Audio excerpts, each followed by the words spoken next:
Hi guys, it's me Ty here coming from Vientiane, Laos, and today I'm going to talk about the cheapest hostel in the city center. And the name of the hostel is Vernice Backpacker Hostel, and it is spelled Vernice. And the price of it is 70,000 kip per night, which is $3.50. And then they also have lockers available with a key to them for a deposit of 50,000 kip, which you will get back when you check out and return the key. And so that is $2.50 for a locker.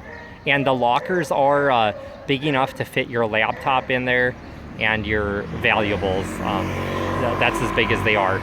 But that's the main thing to me, because I looked at some of the other hostels around here, and their lockers are so small you can't even get a laptop in there. So yeah, that's why I recommend that hostel. And let's see here, and there are pros and cons of this hostel too.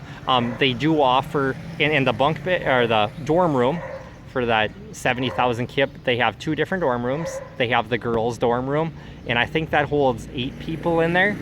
And then they also have the other dorm room, which is where all the boys are, but we actually have a girl in there with us. I don't know why, it's kind of weird, but yeah, she wanted to stay with the guys.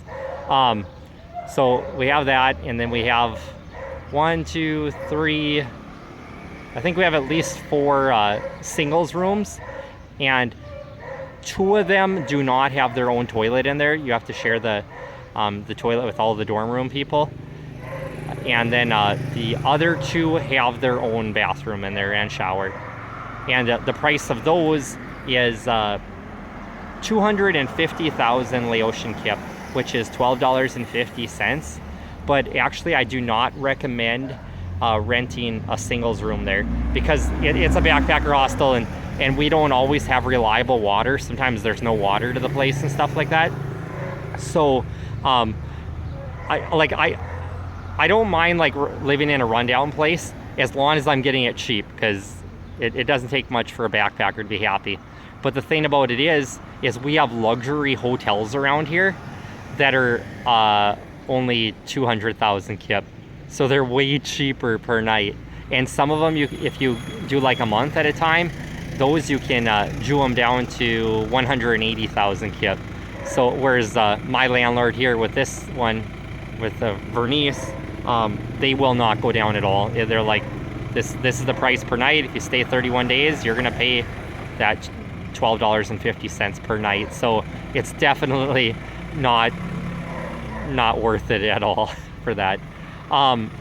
And let's see, the thing that I really liked about this hostel, as well as other than just being cheap, is that they have a whole bunch of clotheslines outside, and they're under a tin roof, but they're out there in the open breeze.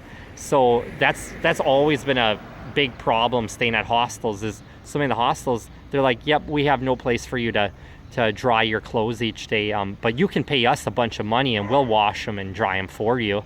And it defeats the whole purpose of backpacking Asia when they're eating into your savings, price gouging you on every little thing. So but yeah, here at Vernice, they shut the gate at night for security. They have a big area for parking your motorbike. There is no car parking there though. We have free drinking water, which is pretty cool. It's not very often that I've ever really stayed at a hostel that has free drinking water, other than one in Vietnam. So that's a big cost savings. We have a big kitchen area for everybody to use, and it's got 2 kettles there to boil up your water to make your noodles. It has a refrigerator in there. It has a couple, it's got a sink for washing your dishes, but then it has like 1 or 2 other like spigots outside to brush your teeth and everything, if somebody is washing their dishes.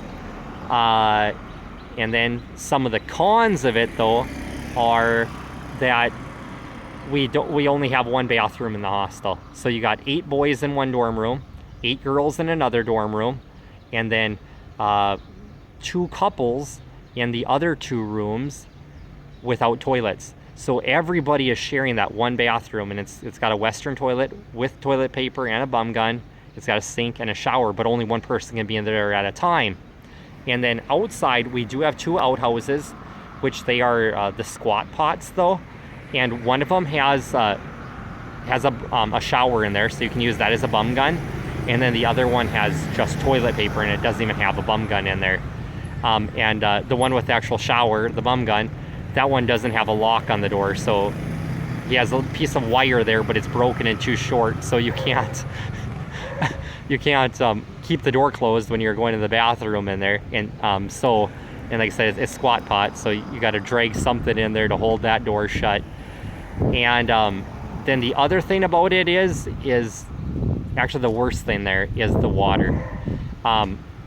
They don't have much of an aquifer or whatever holding tank. So that's the first time I ran into this in Laos. I remember back in the United States, that in the older communities, they used to always talk about that people had I believe it was called a cistern or whatever in their basement, because there was such low water pressure in the community or whatever. There were so many people on the grid that all the people upstream on the pipeline, when they were all using their water, they would get all the water and then you would get nothing. And that's how it is here at Vernice Backpacker Hostel. Lots of times, if you don't get up early in the morning all the water's used up and it's still filling up outside, or somebody turns the valve outside because they're washing dishes or cooking, and then you have absolutely no water to the bathrooms, no shower, no toilet, no nothing. So that makes it tough, but we do have a 5-gallon bucket there with a dipper in it, the little pan or whatever. So what I've done is I've always just kind of made sure that thing's full when I go in there, and then you can dump that in the tank of the toilet to flush it.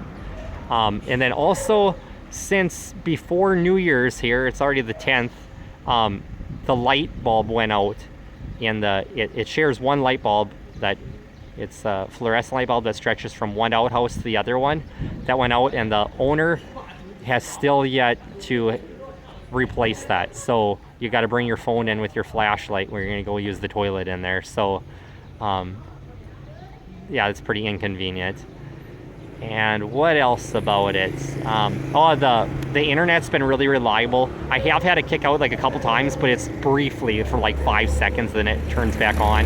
And when you're watching a movie on YouTube, it's already buffered out that far anyways, so you're good. So the internet's really nice there. And yeah, it's just kind of a family environment. Even though it's just the owner there, I mean, he has no children or nothing, but yeah, just everybody seems to kind of get along there. One thing you will kind of realize about it, there are a lot of the people that don't like to pay their rent there, is what I've kind of noticed here. They're always kind of begging people back in their home country for money, for a loan or whatever. And like the owner told me, he had a boy from India that he got along with really well, and he fell on tough times, and he stayed there 20 days, and he was gonna pay him, and he snuck out at 3 o'clock in the morning and never paid his bill for 20 days. And in a low-paying community like this, that's a lot of money for these people, So he was really sad and depressed about that. And then you got other people, and I don't know if they're getting with it, but me, I just pay by the day. Most times when I stay at a hostel, I pay by the week ahead of time, or even the entire month. But here, with how unreliable the water is, I always worry about it. Like, I want to have that leverage that, hey, if the water like goes down for like an extended period of time, like an entire day or 2 days, and he doesn't get it fixed, I don't want to have all my money tied up with him and they would not refund it, and I wouldn't be able to go to a whole hostel with running water. So I just pay every day, and the rent is due at 11 o'clock in the morning. That's what checkout time is. And then as for the mornings, they don't care when you check in. You can check in as early as you want if they have an open bed. And if they're ever full, like I said, with all these kind of freeloaders that don't pay their rent there, tell them that, that you're gonna pay and that you got money. And if they have any freeloaders that haven't paid their rent, I'm sure they'll gladly kick them out of their bed, and you'll get their bed and they're out in the streets. So everything will work out just fine for you. Because I have noticed a lot of the hostels here right down by the Riverside, they're all 100,000 to 120,000 kip instead of the 70,000 that I pay, and they are all completely full. So yeah, I tell you what, you guys, the hostels here really fill up. So if you can get a bed, make sure you are paying before 11 o'clock so somebody else doesn't steal your bed, because you might end up in one of these really expensive hostels. And then maybe I probably better make a separate video for the cheapest hotel that I found here, because like I said, Vernice, where I stay, it's super expensive and overpriced to stay there. It makes absolutely 0 sense. So and then the beds, I'll say about them, they're nice and long, but they're not very wide. They're really narrow, and you have to buy an electrical plug adapter to use your American appliances in here for charging your cell phone or your laptop. We're not set up for that, so you have to go to a convenience store and buy an adapter like that in this country. But yeah, everything's in close range here. Siam Night Market is nice and close. The Riverside is nice and close. Royal D, or D Mart is nice and close. So yeah, it's a good location, you guys. So if you guys like this content, like, share, and subscribe, and I will keep kicking out these videos from Laos here. So all right, take care.